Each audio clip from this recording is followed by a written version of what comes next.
Saludos, amada Iglesia Emanuel. Esperando en el Señor que cada uno de ustedes se encuentre bien, que cada uno de nuestros hermanos se encuentre con salud, que no exista ninguna dificultad, que el Señor sea colmando con su bendición a cada uno de nosotros. Agradezco al Señor la oportunidad de compartir este nuevo estudio bíblico con cada uno de ustedes, con nuestra iglesia, siguiendo con esta serie de estudios que llevamos de Conociendo a nuestro Dios. En nuestro ahora penúltimo estudio que tenemos al respecto, ya queda solo uno más y finalizamos este estudio por la gracia del Señor.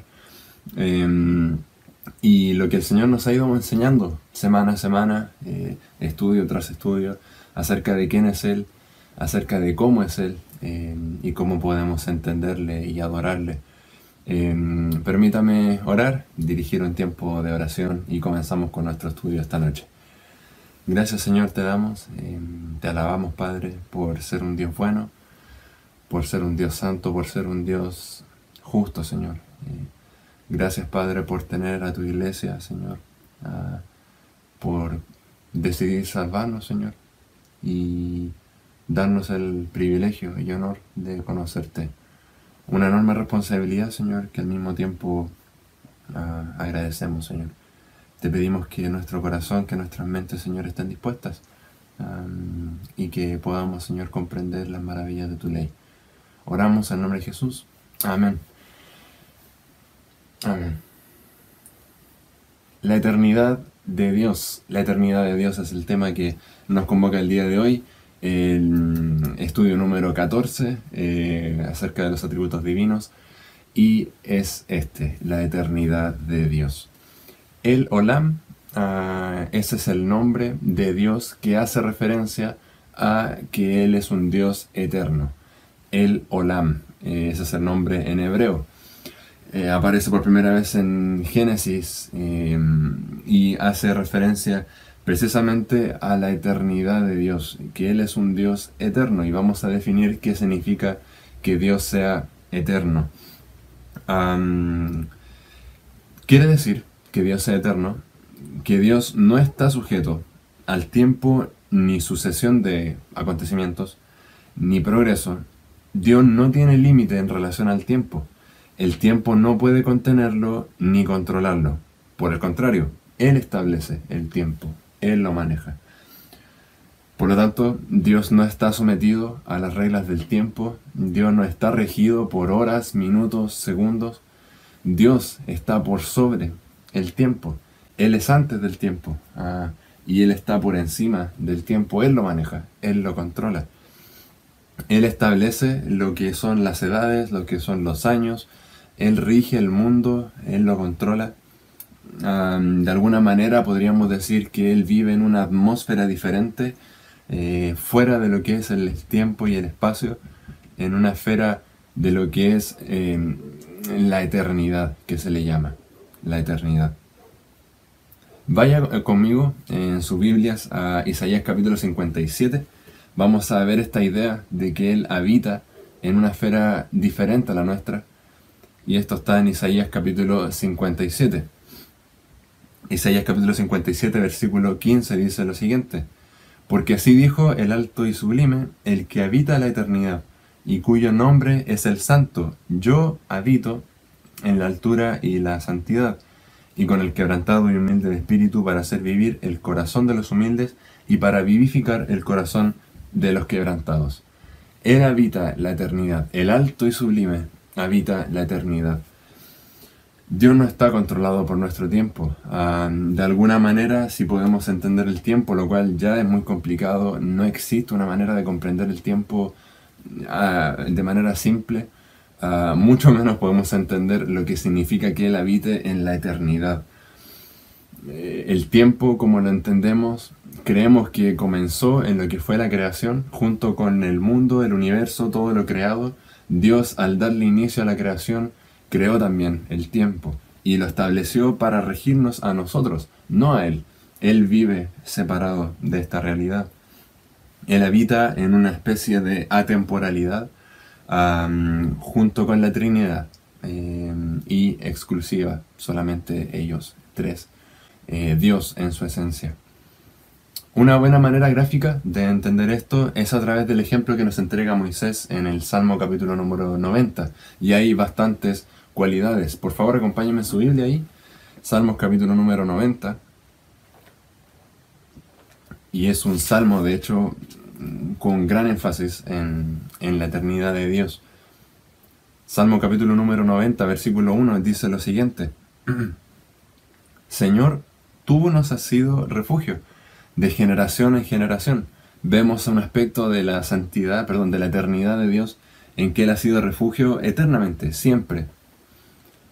Antes que naciesen los montes y formasen la tierra y el mundo, desde el siglo y hasta el siglo, tú eres Dios. Antes que naciesen los montes y formasen la tierra y el mundo, desde el siglo y hasta el siglo, tú eres Dios. Es sumamente curioso y particular como lo presenta Moisés, porque él no está diciendo que antes que naciese el mundo tú eras Dios y que ahora como que cambiaste y sigues siendo Dios pero de una manera diferente. No es así. Antes que naciese el mundo tú eres Dios, eres el mismo, ayer, hoy y siempre, y que son aspectos de la inmutabilidad de Dios, que Él no cambia. Está muy relacionado con eso. Pero fíjese en ese detalle, antes que naciese, antes que existiese todo lo que conocemos como lo creado, Dios ya estaba, Dios estaba ahí. Y de hecho Él es el agente creador de todo esto. Versículo número 3 dice lo siguiente: vuelves al hombre hasta ser quebrantado y dices, convertíos, hijos de los hombres. Porque 1000 años delante de tus ojos son como el día de ayer que pasó y como una de las vigilias de la noche. Este versículo número 4 no está haciendo referencia a que el tiempo pasa demasiado rápido para Dios. No es esa la idea.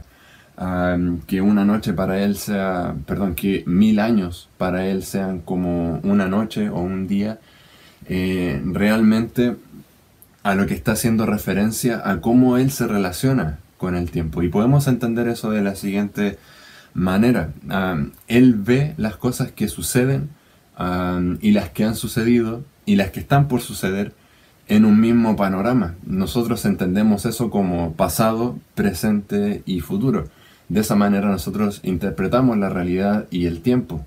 Pero la manera de lo que está diciendo Moisés en este salmo, en que Dios ve el tiempo que nosotros entendemos, es muy diferente. Él ve el pasado al mismo tiempo que el presente y ve el futuro ya realizado al mismo momento que el presente. Porque Él está, como dijimos, fuera, Él está anexo, pero al mismo tiempo está sumamente relacionado con esto, y lo vamos a ver un poco más adelante. Pero es así como Él lo ve, de esa manera. 1000 años delante de tus ojos, esa es la idea. Son como el día de ayer que pasó. Es decir, para Él no hay diferencia, para Dios no hay diferencia entre un día, entre 1000 años, entre el día de mañana, entre pasado, ayer. Dios ve todo en un solo panorama y lo ve todo perfectamente. Hay que entender eso en vista de que Dios es soberano, por lo tanto, Dios al ser soberano controla todos los tiempos. Como dice Daniel, Él muda los tiempos y las edades, Él tiene todo, cada segundo bajo control. Esa es su manera de ver el tiempo. Otro versículo que nos puede aportar una buena idea al respecto se encuentra en Job, capítulo número 36. Job, capítulo número 36.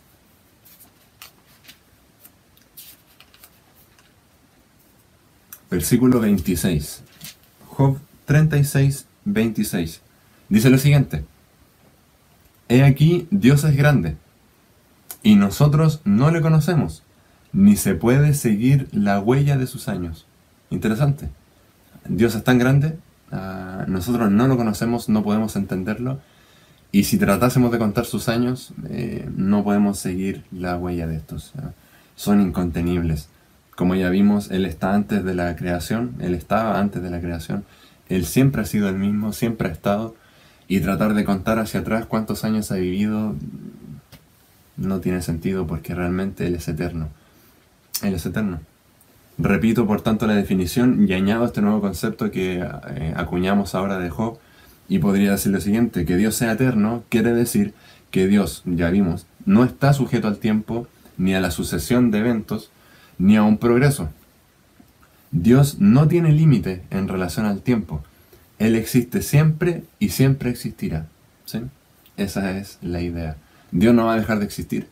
Y Dios siempre ha existido. Y nunca va a cesar de existir. Por lo tanto, la eternidad contempla ese aspecto también, en que Él no tiene límite en cuanto a dejar de existir, en cuanto al cese de su existencia. Importante hacer la aclaración a la diferencia entre eternidad e infinitud, a que Dios sea eterno y a que Dios sea infinito. Hay una pequeña y sutil diferencia, pero que al mismo tiempo es importante. Que Dios sea eterno es en relación al tiempo, como los estamos estudiando ahora mismo, pero que Dios sea infinito es en relación al espacio, ¿sí? Esa es la diferencia. Por lo tanto, cuando hablamos de que Dios es infinito, es que Él lo llena todo, algo muy similar a lo que es el aspecto de la omnipresencia de Dios, ¿sí? La aclaración para tener eso en mente. Entonces Dios es eterno, nunca fue creado, nunca comenzó a existir y nunca va a dejar de existir. Por lo tanto, Dios es el único. Esto es importante. Dios es el único que tiene este aspecto eterno, que no tuvo origen y que no tendrá un final, que no va a dejar de existir. Es el único que puede decir eso. Ángeles tuvieron inicio, hombres tuvieron inicio, pecado tuvo inicio, todo tuvo inicio, excepto Dios, excepto Él. Él es el único que ha existido siempre. Él es el único que puede decir de Job que no podemos contar ni seguir la huella de sus años, como si le pudiésemos tomar una prueba de carbono. No, es imposible, es imposible. Por lo tanto, haríamos bien en hacer el siguiente ejercicio y tratar de encontrar los aspectos y versículos que nos señalen que realmente este Dios ha existido siempre. Y si creemos en la Trinidad, en que Dios se presenta en tres personas diferentes, sería bueno poder encontrar esto, y eso sería un buen apoyo para también la teología de la Trinidad. Por lo tanto, vamos a ver algunos pasajes. Ya vimos lo que dice Isaías 57 acerca de Dios el Altísimo, haciendo referencia a Dios Padre, el cual es eterno. Por lo tanto, vamos a ver respecto al Hijo. Y vamos a ver respecto al Hijo, yo creo que el mejor ejemplo se encuentra en Apocalipsis, capítulo 1, versículo 9. Apocalipsis, capítulo 1, versículo 9. Por favor, acompáñame allá. Apocalipsis, capítulo 1, versículo 9. Dice lo siguiente. Perdón, vamos a leer el 7 y el 8. Dice así. He aquí que viene con las nubes, y todo ojo le verá, y lo que les traspasaron, y todos los linajes de la tierra harán lamentación por él. Sí, amén. Que le traspasaron. Está hablando de Cristo, de quien fue traspasado en su costado en el momento de la crucifixión. Los que le traspasaron y todos los linajes de la tierra harán lamentación por él. Sí, amén. Yo soy el alfa y la omega, aquí está hablando Cristo, principio y fin, dice el Señor, el que es, que era y que ha de venir, el Todopoderoso. Como este hay muchos pasajes más, pero creo que este es particular porque señala algo muy curioso y utiliza esta expresión. Él es el alfa y la omega. Cristo está hablando que Él es el alfa y la omega, que era, que es y que siempre será y que ha de venir.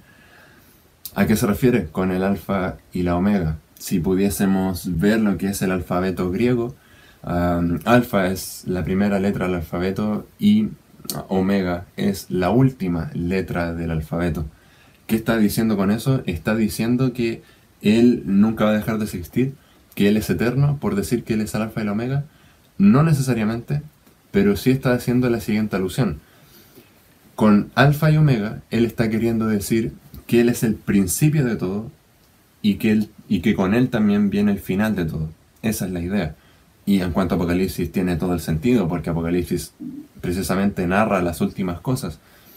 Por lo tanto, Cristo está diciendo, yo soy lo primero y yo soy lo último. Y eso es lo que dice, de hecho, en lo siguiente, principio y fin. Dice el Señor, que es, que era y que ha de venir.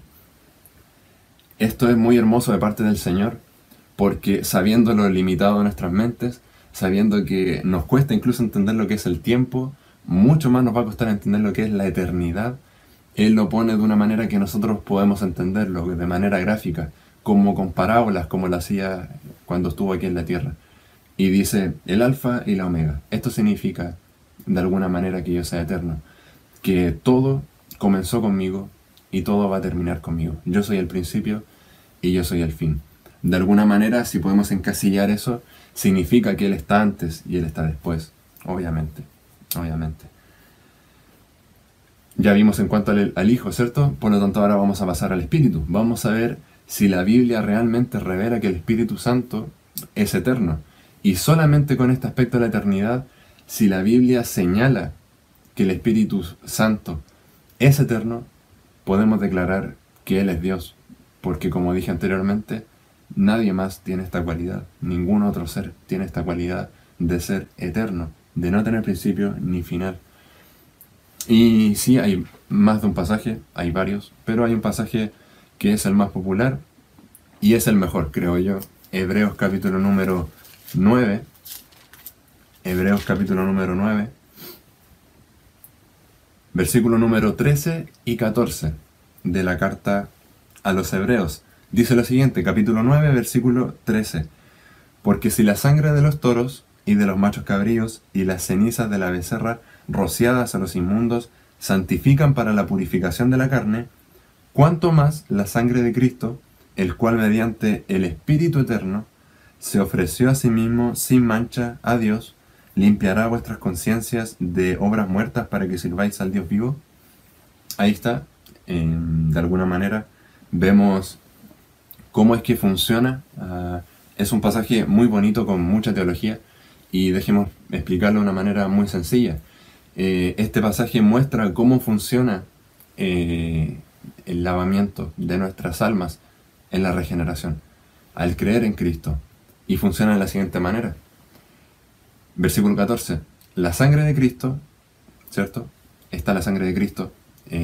Vemos a la segunda persona de la Trinidad aquí, Cristo, el cual mediante el Espíritu Eterno se ofreció a sí mismo. Cristo se ofreció mediante el Espíritu, la tercera persona de la Trinidad, sin mancha a Dios. De alguna manera, lo que está diciendo es que Cristo, al ser el sacrificio perfecto, lo que hizo fue mediante el Espíritu, y esto fue un sacrificio a Dios Padre. Vemos la Trinidad obrando en este acto de limpiarnos, el cual nos regenera, a la Trinidad funcionando. Y añade este hermoso cualidad del Espíritu, que es un Espíritu eterno. Un Espíritu eterno. Y este pasaje por sí solo yo creo que también valida el hecho de la Trinidad, ¿no? ¿Por qué el Espíritu está aquí intercediendo de alguna manera? Bueno, porque es parte de la Trinidad. Es parte de la Trinidad. Cristo se ofrece mediante el Espíritu para Dios Padre. Para Dios Padre. Y es curioso que añada el tema del Espíritu eterno en relación con la purificación de los pecados. Es muy interesante, porque si conocemos lo que son el Antiguo Pacto, bajo las normas de Moisés, los sacrificios eran por un tiempo muy limitado. Los sacrificios que me exculpaban de mis pecados duraban muy poco tiempo, aproximadamente un año. Y aquí añade el Espíritu eterno. Aquí no hay discusión. Esto es superior totalmente a lo que era antes, porque este Espíritu es eterno. Ya no dura solo un año. Tremendo. Una muy bonita verdad que podemos rescatar también. Por lo tanto, tenemos claramente que la Trinidad es eterna. Funciona en eternidad. El Espíritu, el Hijo y el Padre. Algunos aspectos de la eternidad de Dios, y aquí es donde vamos a pasar algunos minutos en donde podemos ver la Trinidad obrando eternamente en cosas que no son eternas, como la creación. Y déjenme le explico esto. Su eternidad, la eternidad de Dios se relaciona con lo que Él es. Por lo tanto, en primer lugar, quiero decir lo siguiente. Podríamos mencionar muchas más, pero vamos a mencionar solo algunas. En primer lugar, su palabra es eterna. Su palabra es eterna. Sus dichos son eternos. Lo que Él pronuncia no cambia en el tiempo. Dios no es alguien que cambie de opinión. Dios no es alguien que se retracte de algo. Lo que Él dijo hace 2000 años es lo que Él mismo está diciendo ahora. Y conocemos pasajes, ¿cierto? Como Salmo 119, versículo 89, que dice que su palabra permanece para siempre en los cielos. Pero me gustaría mostrar un pasaje en particular que se encuentra en Romanos capítulo 16, dice lo siguiente. Romanos capítulo 16,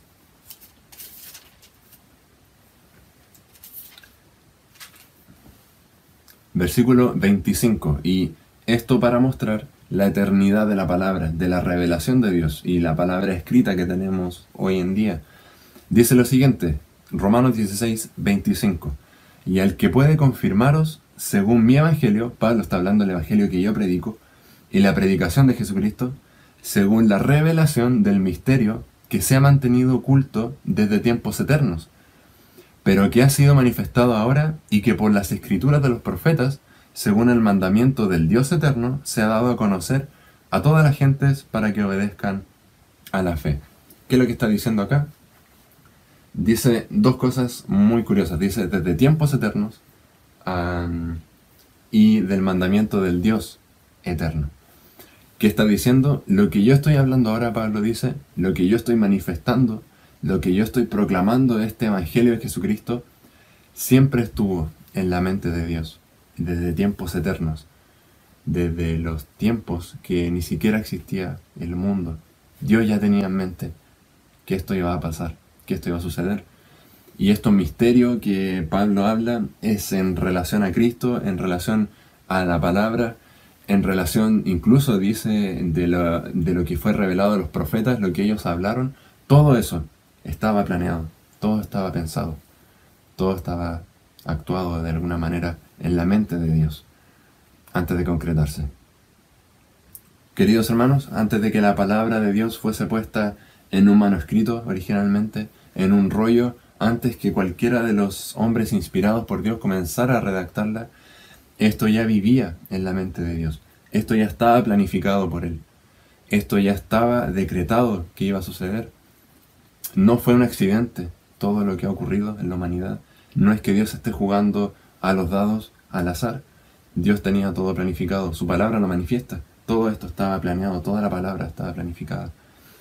De alguna manera, esto nos lleva a pensar que si las palabras de Dios son eternas, si las palabras de Dios trascienden las generaciones, es decir, sus palabras siempre están vigentes. Por eso creemos en que la Biblia es tan suficiente. Porque lo que dijo Dios hace 2000 años sigue siendo vigente el día de hoy, porque sus palabras son eternas. Y lo va a seguir siendo en 50 años más y hasta que termine el mundo. Siempre, porque sus palabras son eternas. Porque sus palabras son eternas. Sus palabras no pierden valor. No pierden valor. De ninguna manera. De ninguna manera. Como creyentes, queridos hermanos, exaltar su palabra, tenerla en lo más alto, es nuestra tarea fundamental, me atrevo a decir. Porque no hay otro libro eterno. No existe otro libro eterno como la palabra de Dios. Por eso la predicamos, por eso nos esforzamos en estudiarla, por eso nos esforzamos en comunicarla a cada uno de ustedes. Porque entendemos el valor que tiene y que el Señor mismo declara que su palabra permanece siempre en los cielos, siempre. No existe otro libro igual, no existe un libro con un valor ni siquiera similar al de la Biblia. Por eso, querido hermano, nunca deseche la palabra del Señor, no la deje a un lado. Tiene absoluta vigencia de generación en generación, y eso me hace pensar un poco en los problemas que podemos tener como humanidad, ¿sí?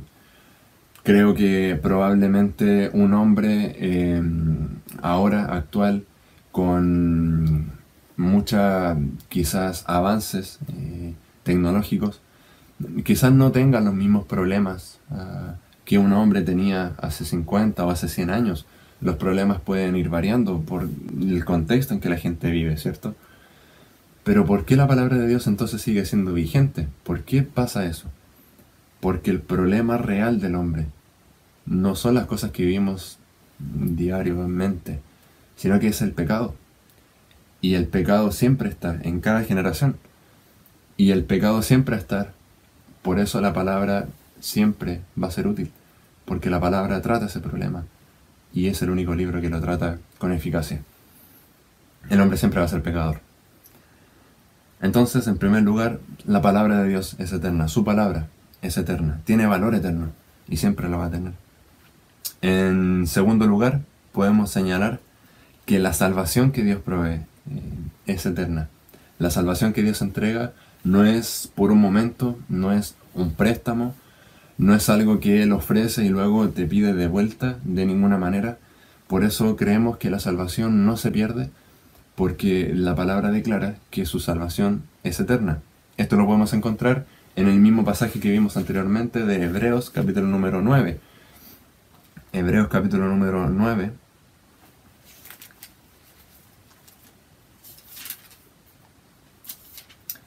Versículo 12 dice lo siguiente. Y no por sangre de machos cabríos ni de becerros, sino por su propia sangre, Cristo, entró una vez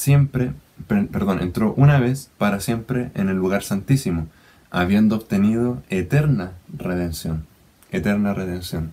La idea de redimir a alguien, de darle redención a alguien, la idea de que está ocurriendo acá y que ocurría en este contexto en el tiempo, era la de comprar a alguien. Esa es la idea de redención. Yo te redimo, yo te doy redención cuando yo te quito de cierto lugar y te traigo para mí. La idea más o menos es lo que ocurre con los esclavos. Cuando ocurría todo el tráfico de esclavos más o menos, y un amo compraba a un esclavo, pasaba a ser propiedad de él. Esa es más o menos la idea.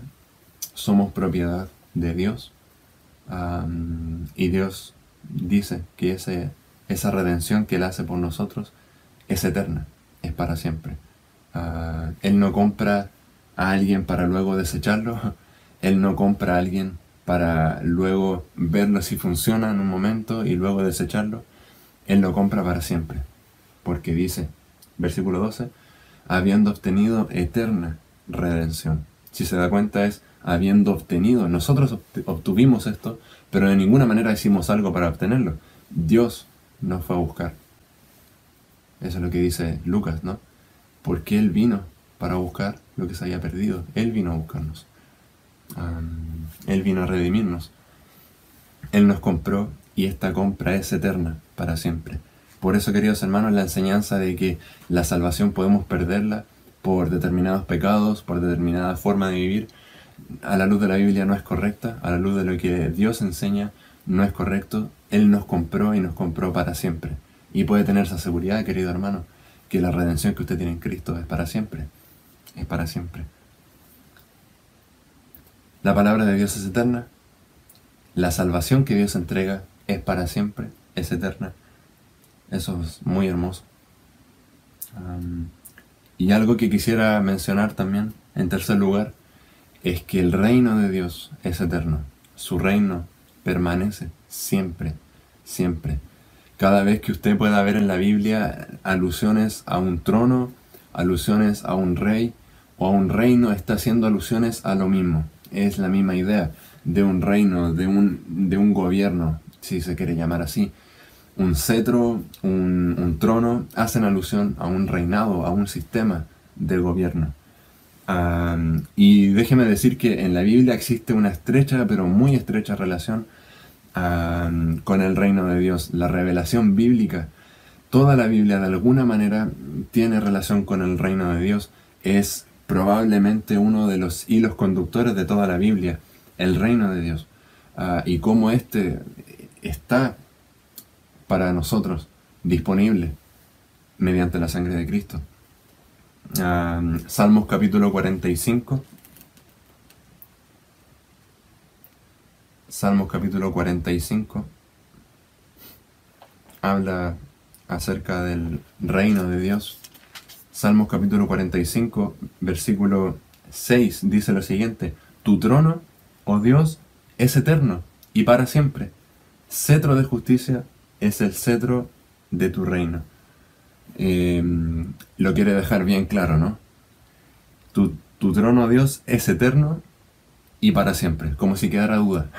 Es eterno, ya sabemos que es para siempre. No, pero es que es más para siempre. Es para siempre. El reino de Dios es para siempre.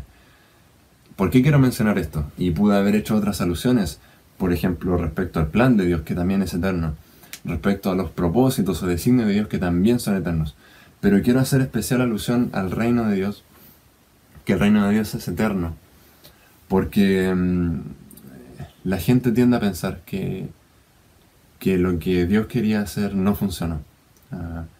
Y podemos caer en ese error también, de pensar que el plan que Dios tenía no funcionó, que Cristo murió en vano. Y esto lo rescato por una conversación que tuve con un inconverso.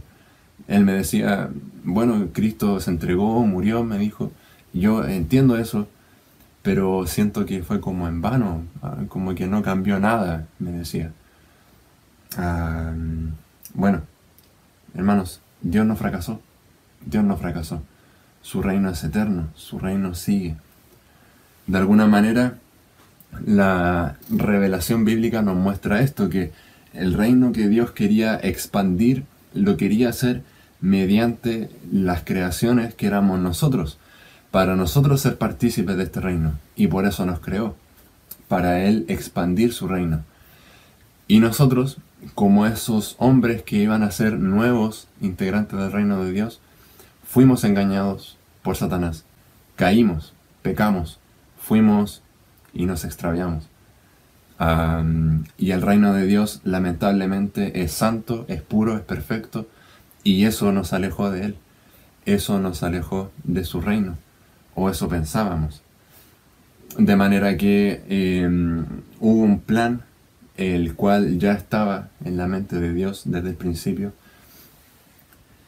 Este reino del cual íbamos a ser partícipes, y que la gente comenzó a pensar en el tiempo, no, ya no funcionó. Y los profetas comenzaron a anunciar, no, va a venir el reino de Dios, se va a instaurar en el mundo, va a llegar el momento en que el reino justo va a llegar al mundo. Y comienzan a surgir nuevos reinos, nuevos gobiernos, todos bajo el imperio de Satanás, y todos gobernando y todos creyendo que iban a ser el mejor gobierno del mundo, que Grecia, que Roma y los imperios mundiales, y todos pensando, vamos a ser el mejor imperio del mundo. Pero siempre estuvieron ahí los profetas diciendo, va a venir el reino de Dios, va a venir el reino real. Vino Juan el Bautista, y Juan el Bautista dijo, se ha acercado el reino de los cielos, ahora está más cerca que nunca. ¿Por qué? Porque ahora vino Cristo. ¿Y qué hizo Cristo? Nos reconcilió, cambió esa condición que nosotros teníamos de impuros delante de Dios, y nos hizo ahora poder ser partícipes del reino de Dios nuevamente. Por eso Cristo es la llave, de alguna manera. Por eso Cristo es el acceso al reino de Dios. Y este Satanás tiene que ser castigado, tiene que ser arrojado al infierno con todos sus hijos y todos sus secuaces, para que su reino santo de Dios pueda volver a instaurarse en el mundo con todos sus hijos y con todos nosotros. Y podía estar en nuestra mente, ¿o no? ¿Por qué darse esa vuelta tan larga de alguna manera? ¿Por qué no nos creó santos, perfectos de inmediato al principio con Adán? ¿Y por qué no instaurar su reino de inmediato? Y esperar y hacer todo esto de la redención del hombre, porque Dios busca adoradores en espíritu y en verdad, gente que le ame, gente que le busque, y sabe que los que van a estar en su reino de alguna manera son los que Él eligió, pero que ellos también entregaron toda su vida por Él.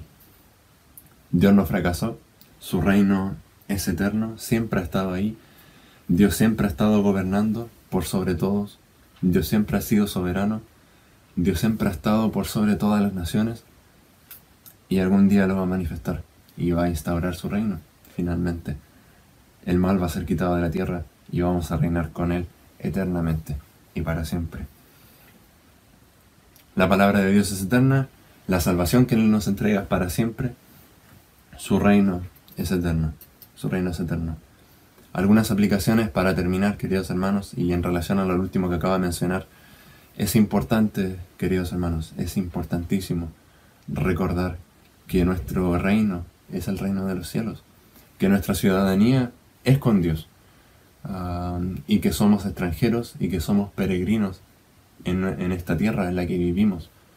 Pero como puede venir un extranjero a Chile y tiene que someterse bajo las reglas de Chile, él puede decir, no, yo soy extranjero, yo vengo de afuera, no tengo por qué obedecer las reglas de Chile. Bueno, sí tiene que hacerlo, aunque muy extranjero que sea. De la misma manera, tenemos que vivir sobria y piadosamente en este mundo en el cual estamos de paso, obedeciendo a nuestras autoridades, viviendo en sujeción a ellas, aunque no pertenezcamos aquí. Tenemos que hacerlo porque el que nos pertenece realmente nos mandó a hacerlo. Somos limitados, Dios es eterno, y eso nos cuesta entenderlo. Nos cuesta saber que va a haber un momento en el que ya no vamos a vivir aquí. Y pensamos que nuestra vida aquí va a ser eterna. Y hacemos muchos planes, y muchos proyectos, y muchas cosas para nosotros mismos. Lo cual no está mal en sí. Pero ¿cuánto en comparación a eso lo estamos equiparando con lo que estamos sembrando para la eternidad? Esa es la pregunta que quiero plantearles. Si somos ciudadanos del reino de Dios, el cual vamos a vivir eternamente en ese reino, ¿por qué nos enfocamos tanto en estos 70, 80 años que vamos a vivir aquí?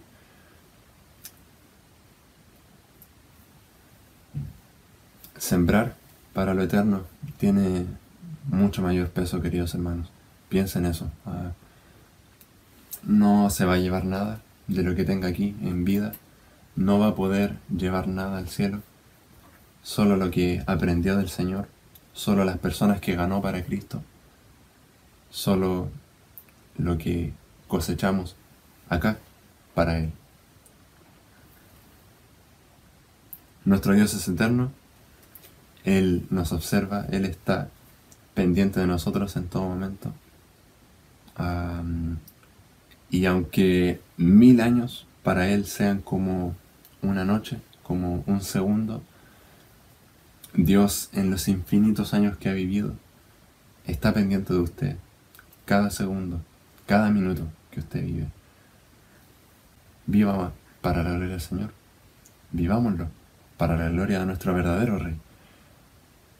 A Él sea la gloria, por eso mismo. Oramos. Señor, gracias te damos. Gracias, Padre, por tu revelación, Señor. Gracias, Padre, porque creemos en la promesa de que tu reino va a venir, Señor. Señor, no nos... quítanos el afán, Señor, de pensar tanto en este mundo, Señor, en el sentido de que las cosas van a mejorar, van a ser perfectas, porque no van a ser así, Señor.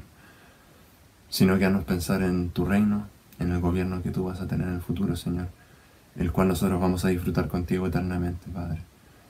Gracias, Señor, por esa verdad. Gracias, Señor, por tu gracia y por redimirnos eternamente, Padre.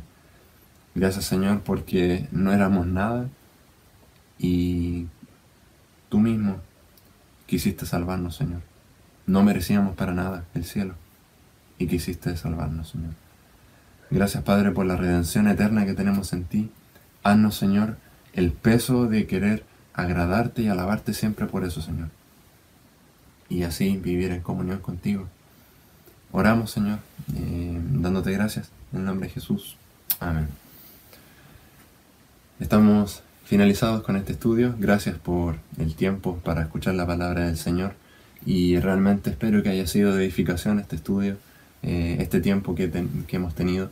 Que el Señor sea glorificado y cada día de nuestras vidas vivámoslos pensando en lo eterno. Que el Señor les bendiga.